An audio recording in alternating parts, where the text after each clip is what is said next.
हमारे साथ आज हर्षदेव सिंह जी मौजूद हैं हमारे स्टूडियो में जम्मू में। और इनसे बात होगी कि 550 से ज़्यादा अब तक इन्होंने प्रोटेस्ट डेमोन्स्ट्रेशन की हैं, सरकार की कमियों को सामने लाया है। 50 से ज़्यादा दिल्ली जाकर इन्होंने वहाँ पे प्रोटेस्ट डेमोन्स्ट्रेशन किए हैं। सर, बहुत सारी कमियां हैं, लेकिन आज हम आप ये बताएं कि जो अभी बर्निंग इश्यूज़ क्या हैं इस वक्त और जहाँ आपको लगता है सरकार विफल हो चुकी है। देखिए, बहुत सारे इश्यूज हैं। सबसे पहले तो मैं बात करूंगा कि नौजवानों का इशू जो है वो सबसे सिग्निफिकेंट इशू है और बहुत ही सेंसिटिव इशू है, क्योंकि हमारा नौजवान आज बहुत गुस्से में है, आक्रोश में है। उनके साथ बहुत बड़े बड़े वादे किए गए सरकार द्वारा। 2014 में जब सरकार बननी थी तो ये कहा जाता था कि 2 करोड़ नौकरियां जो हैं वो दी जाएंगी हर साल, और 5 साल में 10 करोड़ नौकरियां देने की बात की गई। और उन वादों के ऊपर नौजवानों ने बहुत भारी समर्थन उस वक्त जो है बीजेपी का दिया था कि कहीं ना कहीं नौजवानों के अधिकार की बात होगी, हक की बात होगी, यूथ को एम्पावरमेंट के जो नारे दिए जाते रहे हैं तो शायद कुछ ना कुछ होगा। लेकिन आज नौजवान जो है वो बहुत आहत है, बहुत मायूस है, क्योंकि उसके साथ वादा खिलाफी हुई। जो वादे उनके साथ किए गए थे उनको पूरा करने के लिए कोई प्रयास तक नहीं किया गया। नौजवानों को लगाना तो दूर की बात है, जो नौजवान काम करते थे उनको मुलाजमत से बाहर कर दिया गया। रिट्रेंचमेंट इतनी ज़्यादा हुई कि जो अगर कोई बीच में अगर आपने कोई भर्तियां की भी होंगी निग्लिजिबल नाम मात्र, तो वो कहीं नजर ही नहीं आती हैं। तो आज की तारीख में सबसे बड़ा मुद्दा जो है वो नौजवानों का मुद्दा है। और हमारा नौजवान जो है इस वक्त इतनी पढ़ाई करके इतने सालों तक अगर उसको बैठा रहना पड़ता है, जिसको हम मुस्तकबिल कहते हैं देश का, अगर उसके साथ ही हम न्याय नहीं कर सके तो हमसे क्या उम्मीद हो सकती है? फिर इस सरकार से क्या अपेक्षा की जा सकती है? बहुत सारे ऐसे नौजवान हैं जो अलग अलग महकमा जात में काम करते थे, जैसे हेल्थ डिपार्टमेंट में SRO 24 के तहत, इसमें कुछ एक डिपार्टमेंट का मैं यहाँ जिक्र खास तौर पे करना चाहूँगा। उसमें SRO 24 के तहत हेल्थ डिपार्टमेंट में लगाए गए थे, उनको बाहर निकाल दिया गया। 1000 से ज़्यादा जो नौजवान थे या लड़के लड़कियाँ काम करते थे उनको बाहर का रास्ता दिखाना और प्रॉपर प्रोसीजर के तहत उनकी भर्ती हुई थी, ये भी नहीं है कि कोई बैकडोर है। इसी तरीके से एजुकेशन डिपार्टमेंट में थे, समाग्रा के तहत लगाए गए थे, साक्षर भारत मिशन के तहत लगाए गए थे, कॉन्ट्रेक्चुअल टीचर्स लगाए गए थे, उनको भी बाहर निकाल दिया गया बगैर किसी वजह के, जबकि आज भी स्टाफ की बहुत ज़्यादा ज़रूरत है। इसी तरीके से इंफॉर्मेशन डिपार्टमेंट में काम करने वाले जो थे कई सालों तक काम करने के बाद उनको बाहर निकाल दिया गया। जो रहबरे खेल हैं हमारे, देखिए उनमें से ऐसे हैं 1000 से ज़्यादा नौजवान उसमें ऐसे हैं जिन्होंने PhD और MPhil किया हुआ है, हाईली क्वालिफाइड है, पोस्ट ग्रेजुएट्स दूसरी डिग्रीज की हुई हैं। एक उसमें ऐसे कैंडिडेट हैं जिन्होंने इंटरनेशनल लेवल के ऊपर गोल्ड मेडल हासिल किया है। आपने सर ये भी कहा कि जो जितने भी आपने रहबर खेल की भी बात की, और भी कई तंजीमें हैं जिन्होंने सड़कों पे आके प्रोटेस्ट किए, लेकिन शायद उनको प्रोटेस्ट भी नहीं करने दिए गए। और आपने ही कहा कि जो नौजवानों की आवाज़ को दबाया गया है, और अगर वो इनके खिलाफ कुछ बोलते हैं, जो उनके साथ जो नाइंसाफ़ी हुई है उसके खिलाफ बोलते हैं, तो वो उन्हें एंटी नेशनल बताया जाता है। तो इसके बारे में बताएं। देखिए, इस हुकूमत में बहुत अजीबोगरीब रोल जो है सरकार का देखने को मिला है कि आवाज़ जो अपने उठाता है उसके ऊपर कई किस्म की पाबंदियां लगाई जाती हैं, कई किस्म से उसको दबाने की कोशिश की जाती है। और पिछले दिनों से आप देख रहे हैं कि जो बोलता है उसको कहते हैं अंदर डाल देंगे या तेरे खिलाफ कोई ना कोई कार्रवाई हम कर देंगे। पिछले दिनों जब 370 अबॉलिश हुआ तो पैंथर्स पार्टी थी जो बहुत पहले से कहती रही है कि 370 हटाइए और जम्मू कश्मीर का भारत के साथ मुकम्मल विलय होना चाहिए, इंटीग्रेशन होना चाहिए। और मैंने इस संदर्भ में बिल भी बहुत दिए असेंबली के अंदर। वाहिद में एक MLA था जिसने बार बार कहा कि हमारा एक झंडा होना चाहिए पूरे हिंदुस्तान में, कश्मीर से लेकर कन्याकुमारी तक एक संविधान होना चाहिए। और एक देश अगर है तो इसमें एक कानून होना चाहिए सबके लिए जी। हम इस बात को बार बार उठाते रहे, लेकिन जब 370 अबॉलिश हुआ तो पहले ही दिन मुझे ढक दिया गया और 58 दिन मुझे हाउस अरेस्ट में रखा गया। आज तक सरकार के पास भी कोई जवाब नहीं है कि हमें क्यों अंदर रखा गया। अरे जो विरोध कर रहे थे या जो कोई देशद्रोह की बात कर रहे थे, ठीक है, उनके खिलाफ आपका कार्रवाई करना बनता है, लेकिन जो हिंदुस्तान का झंडा जो है ऊंचा रखने वाले लोग हैं और जो हिंदुस्तान की बात करते रहे हैं, और जब वो बोलते हैं, जब वो बात करते हैं आवाम की, तो वो बात भी आप नहीं करने देना उनको चाहते हैं, उनके ऊपर भी आप किसी न किसी तरीके का टैग लगाने की कोशिश करते हैं। और जो है ये इस किस्म का रवैया जो है वो जमहूरियत के अंदर जो है वो पहली बारी देखने को मिल रहा है। जो डोमिसाइल सर्टिफिकेट डोमिसाइल सर्टिफिकेट जो इन्होंने किया है इंट्रोड्यूस, आप इसको कैसे देखते हैं? क्या इससे जम्मू के लोगों का कुछ भला होगा? देखिए, पहले जो डोमिसाइल लॉ था वो बहुत ही ऑब्नॉक्शियस था। उसमें यह था कि हिंदुस्तान के किसी भी स्टेट से आकर कोई भी जम्मू कश्मीर में जॉब्स के लिए अप्लाई कर सकता है जी। अब जम्मू कश्मीर में मुझे बताइए जॉब्स कितने हैं? 10 या 20 जॉब्स कभी निकलते हैं। तो आप ये अगर कहें कि पूरे हिंदुस्तान की किसी स्टेट से आकर भी कोई भी यहाँ अप्लाई कर ले और नौकरी के लिए जो है आवेदन दे सकता है, हासिल कर सकता है, तो हमारे नौजवानों के हाथ क्या लगेगा मुझे बताइए। यहाँ नेग्लिजिबल जॉब एवेन्यूज हैं जम्मू कश्मीर में, कोई स्कोप ही नहीं है पहले ही, और इतनी अनएम्प्लॉयमेंट है, प्राइवेट सेक्टर भी नहीं है। तो उसके बाद अगर सरकारी नौकरी अगर कोई निकलती है और आप कहते हैं कि सारे आओ और अप्लाई करो, इन्होंने क्या किया, ऐसा कानून बनाया और ये कह दिया पहले कि यहाँ के जॉब सिर्फ क्लास 4 के जॉब जम्मू कश्मीर के लोगों के लिए सुरक्षित रहेंगे। यानी जम्मू कश्मीर के नौजवानों को आप सिर्फ क्लास 4 के काबिल ही समझते थे। ये आपकी मानसिकता उस कानून से जाहिर हुई जिसमें आपने कहा क्लास 4 आपके लिए और बाकी जो है नौकरियां जो हैं वो कहीं से भी कोई आ सकता है। यानी कि टेबल पर बैठने वाला बाबू बाहर का होगा और चाय पिलाने वाला जम्मू कश्मीर का होगा। उस वक्त हमने कड़ा विरोध किया, मैं अकेला ही बैठ गया। उस वक्त बहुत पाबंदियां थी लॉकडाउन की वजह से, लेकिन मैं बैठा और तब तक नहीं उठा जब तक कि उस कानून को वापस नहीं लिया गया।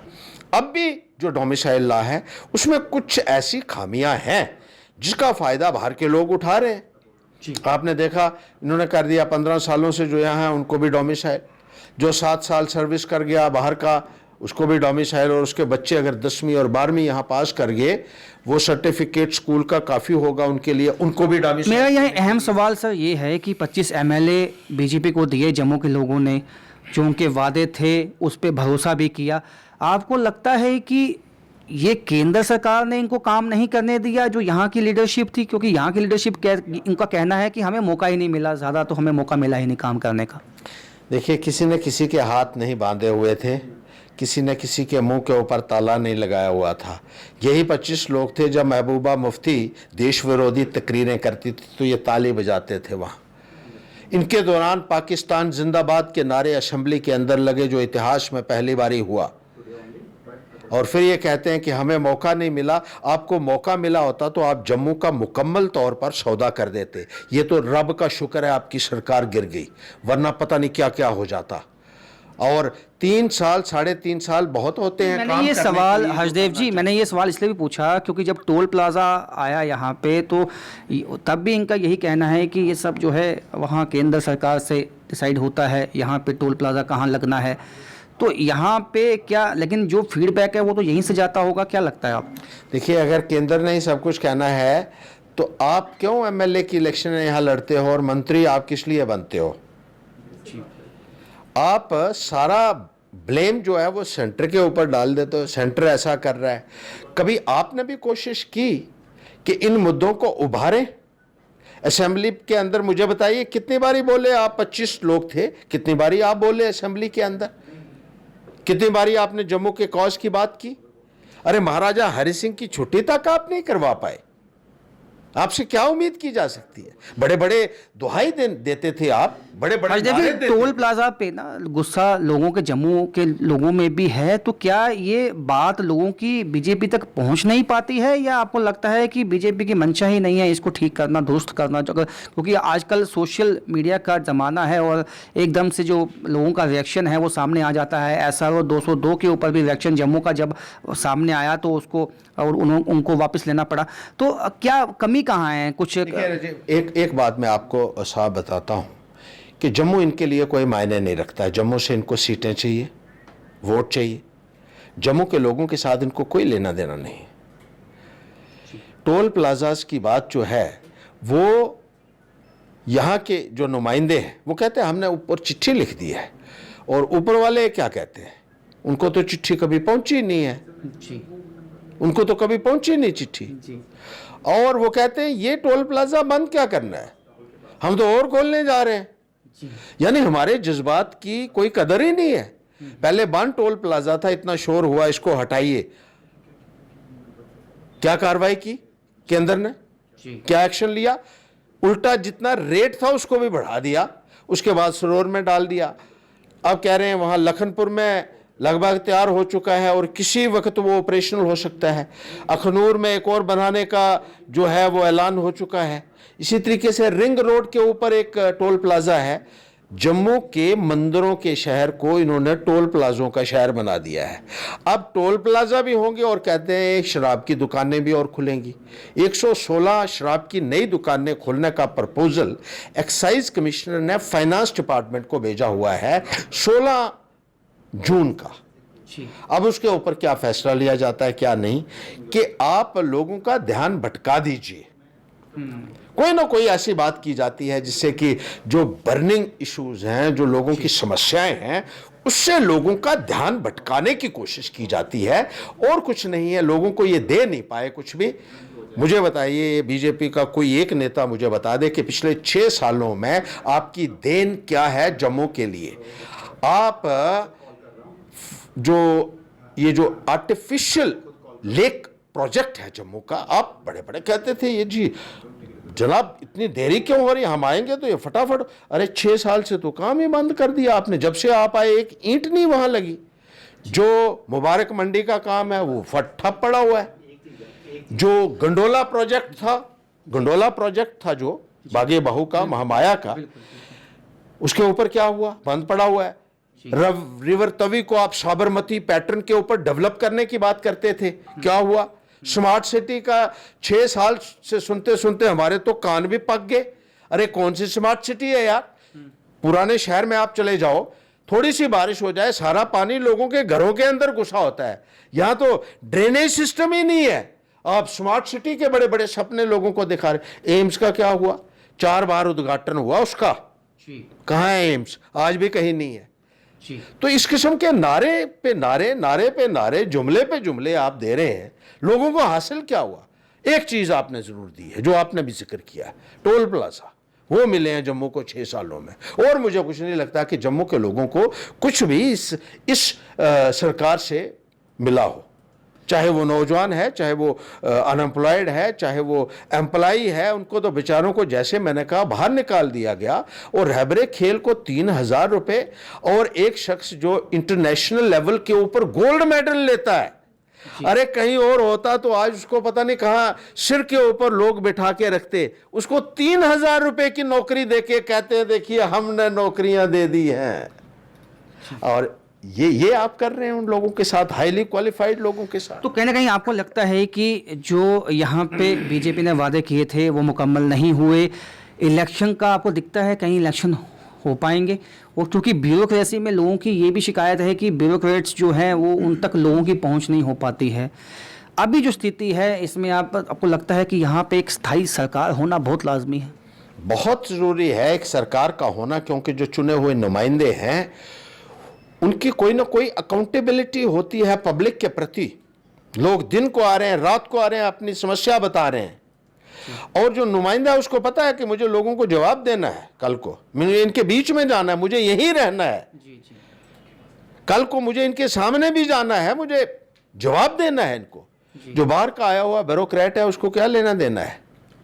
और ये जो बाहर से आए हुए हैं, चाहे एडवाइजर्स हैं, ब्यूरोक्रेट्स हैं, जो आज की तारीख में हुकूमत चला रहे हैं, इनको क्या पता है डुड्डू क्या, कौन सी जगह है, चिनैनी कहाँ है, पाडर कहाँ है। दूर दराज के इलाके जात जो हैं उनकी क्या समस्याएं हैं, गांव की कितने लोग हैं मुझे बताइए इनमें से टूर करने के लिए। ये तो ये सोचते हैं कि हमें वक्त जो मिला है वो वक्त अच्छे से गुजार लीजिए, क्योंकि झंडा लगा हुआ है हमारी गाड़ी के ऊपर। ये तो आज यहाँ है कल कहीं होंगे। कोई कमिटमेंट तो नहीं है, कोई अकाउंटेबिलिटी नहीं है। जहाँ अकाउंटेबिलिटी नहीं होगी वहाँ काम नहीं हो सकता है। और अकाउंटेबल गवर्नमेंट का होना बहुत लाजमी है। और वो वही हो सकता है जब एक स्थायी सरकार हो, लोगों द्वारा चुनी हुई सरकार हो, जो लोगों को जवाब दे भी हो। तो उसका होना बहुत ज़रूरी है। लेकिन उसके कई ऊपर इश्यूज मुझे आपने गिनवाए, कई इश्यूज आपने गिनवाए। आपने कहा टोल प्लाज़ा का इशू था, डोमिसाइल का इशू था। अब सुरक्षा पे भी बात कर लें कि महंगाई तो आपको पता ही है। अब इस वक्त जो पेट्रोल डीजल के प्राइसेस हैं, उसके साथ साथ सुरक्षा की बात कर लेते हैं। 500 से ज़्यादा के वक्त सीज़ फायर वायलेशन हो चुका है इस साल में। इन स्थिति को आपको लगता है कहीं ना कहीं जो वादे थे, खासकर सुरक्षा को लेकर, महंगाई को लेकर, एम्प्लॉयमेंट को लेकर, उन सब मुद्दों पे कहीं ना कहीं विफल हुई है बीजेपी हुकूमत? देखिए, लाजमी सी बात है कि इतनी फ्रिक्वेंसी के साथ सीज फायर वायलेशन पहले कभी नहीं हुए हैं। ये तो आंकड़े बताते हैं, ये मैं और आप नहीं कह रहे हैं, ये आंकड़े कहते हैं कि जितना सीज फायर वायलेशन पिछले कुछ वर्षों से हुआ है, इतना आज तक कभी भी इतिहास में नहीं हुआ है। और भारतीय जनता पार्टी ने सरकार बनाई थी सुरक्षा जो है वो बेहतर करने के लिए। मुझे याद है मोदी जी उस वक़्त कहते थे कि पाकिस्तान जुर्रत नहीं कर सकेगा आंख उठा के देखने की भी।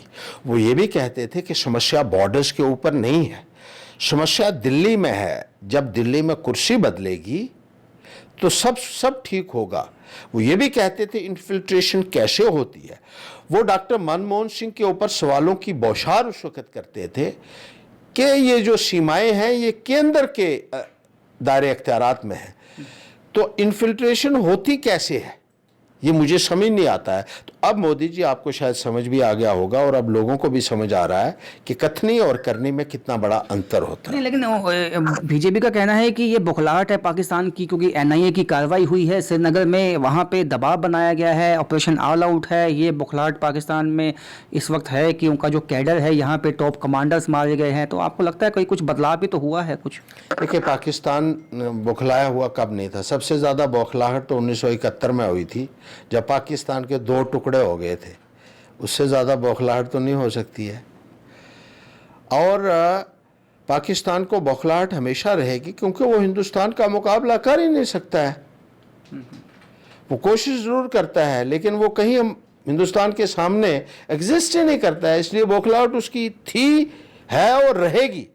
लेकिन आप सिर्फ ये कहना कि उसकी बौखलाहट की वजह से हमारे लोग मारे गए या इन्फिल्ट्रेशन हो गई, हमारी जिम्मेदारी ये बनती है बतौर सरकार के, हमारी जो सरकार बनती है उसकी जिम्मेदारी बनती है कि इस किस्म के हादसे ना हो, ये सुरक्षा का माहौल देना। आप देखिए, अमेरिका में एक आदमी मारा गया और पूरा अमेरिका हिल गया, राष्ट्रपति को छुपना पड़ा। यहाँ इतने लोग मारे जाते हैं और बीजेपी वाले कहते हैं अब हमें और ज़्यादा वोट दो। अच्छा, हरदेव जी, शहीद हुए 45 पुलवामा में, और ये कहते हैं हमारी सरकार बनाओ आप। क्या जवानों की शहादत जो है इतने हल्के से आप लोग लेते हैं? हरदेव जी, लेकिन एक आखिरी सवाल भी है और बड़ा सवाल भी यही है कि आपने 550 से ज़्यादा प्रोटेस्ट डेमोन्स्ट्रेशन किए, एक सरकार की कमियों को आप गिनवाते रहते हैं, लेकिन आपको लगता है कि आप अगर इलेक्शन होंगे, क्या लोगों का साथ मिल पाएगा आपको? और ख़ासकर जो है विपक्षी जो पार्टियां हैं, क्या उसके साथ तालमेल बिठा के आप हाईलाइट कर सकते हैं? और आपकी जो एक हम कहेंगे चेन है जो प्रोटेस्ट डेमोन्स्ट्रेशन की, ये आगे किस तरह से चलेगी? देखिए, बिल्कुल हम तो लोगों की आवाज़ उठाते रहे हैं और उठाते रहेंगे। और आने वाले वक्त में मुझे लगता है कि लोगों को ज़रूर इस बात का एहसास भी हो रहा है कि कौन हमारी लड़ाई लड़ सकता है। उन्होंने तमाम पॉलिटिकल पार्टीज़ को देख लिया, उन्होंने एनसी को भी मौका दिया, पीडीपी को मौका दिया, कांग्रेस को दिया। अब आखिरी तजर्बा उनका बीजेपी के साथ था और वहाँ भी उनको मायूसी हुई है। और आज लोग महसूस कर रहे हैं कि जब तक एक स्ट्रॉन्ग लीडरशिप नहीं होगी, तब तक लोगों के जो मसले हैं उनका समाधान नहीं हो सकता। आपने आज प्रोटेस्ट जो किया है, फौजी जो यहाँ पे बहाल नहीं किया गया है, आपको लगता है कि फौजी इस वक्त सबसे अहम ज़रूरी है हमारी स्टेट में? बहुत ज़रूरी है। देखिए, नौजवान जो हैं वो उनको अप्लाई करना है, उनको पढ़ाई करनी है। स्टूडेंट्स जो हैं उनके स्कूल बंद हैं, कॉलेजेस बंद हैं, और आप कहते हैं कि उनको ऑनलाइन क्लासेस लीजिए। ऑनलाइन क्लासेस का आदेश तो हो जाता है, लेकिन 4G आप बंद कर देते हैं। ये बड़ी अजीब बात है। तो पढ़ाई कैसे होगी बच्चों की? उनको पढ़ाई करनी है। नौजवानों को चाहिए इसी तरीके से ट्रेडर्स का बहुत ज़्यादा नुकसान हुआ है, प्रोफेशनल्स का नुकसान हुआ है, मीडिया का नुकसान हुआ है, आम नागरिक का। आज इंटरनेट कनेक्टिविटी एक नेसेसिटी बन चुकी है, ये कोई लग्जरी या कंफर्ट नहीं है, ये एक नेसेसिटी है, ये हर एक आदमी को चाहिए। तो इससे डिप्राइव रखना सरासर गलत है। जी, तो ये थे हर्षदेव सिंह, जिनका कहना है कि बहुत उम्मीदें थी बीजेपी से लोगों की जम्मू में, लेकिन कहीं ना कहीं वो विफल हो चुकी है। और जो उनकी एक प्रोटेस्ट करने की जो एक कहाँ से हम कहेंगे चेन है, 550 से ज़्यादा वक्त वो प्रोटेस्ट कर चुके हैं। शायद यही इकलौती पार्टी है जम्मू कश्मीर की जिसने सबसे ज़्यादा जो है बीजेपी को कोसा है, उनकी गलतियां सामने लाई हैं। अब ये चाहते हैं कि यहाँ पे इलेक्शन हो, स्थायी सरकार हो, तभी कुछ हल निकल सकता है लोगों की मुश्किलातों का। अभी के लिए इतना ही, देखते रहिए वक्त इंडिया।